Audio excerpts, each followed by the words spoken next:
ఖోఖో ప్రపంచ కప్ భారత్ అమ్మాయిల జట్టు చరిత్ర సృష్టించింది. తొలి ఖోఖో ప్రపంచ కప్ ఛాంపియన్గా అవతరించింది. దేశాలు పాల్గొన్న ఈ మెగా టోర్నీలో అద్భుత ప్రదర్శనతో భారత్ జట్టు అజేయంగా నిలిచింది.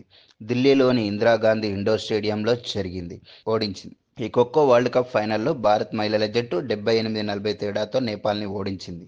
తుది పోరులో భారత్ దూకుడు ప్రదర్శనకు కనబరిచింది. దీంతో తొలి రౌండ్లో 34-0 తేడాతో ఆధిక్యంలో నిలిచింది. రెండో రౌండ్లో నేపాల్ పుంజుకోగా 35-24తో ముగిసింది. మరి మూడో రౌండ్కి వచ్చేసరికి భారత్ జోరు కొనసాగించింది. వరుసగా పాయింట్లు సాధించుకుంటూ వెళ్ళింది. అప్పుడు మూడో రౌండ్లో భారత్కి 25 పాయింట్లు వచ్చాయి.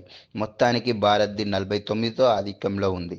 చివరి రౌండ్లో నేపాల్కు 16 పాయింట్లు సాధించగా భారత్ 38 పాయింట్లతో అద్భుత విజయాన్ని అందుకుంది. ఆదివారం జరిగిన మొట్టమొదటి ఖోఖో ప్రపంచ కప్ను 78-40 తేడాతో భారత్ గెలుచుకుంది. టోర్నీ మొదలైన తర్వాత భారత్ లీగ్ దశ నుంచి ఫైనల్ వరకు ఒక్క ఓటమి లేకుండా అద్భుతమైన ప్రదర్శన చేసింది. ప్రియాంక ఇంగ్లే నాయకత్వంలోని భారత్ జట్టు నేపాల్ను చిత్తు చేసి ఛాంపియన్గా నిలిచింది.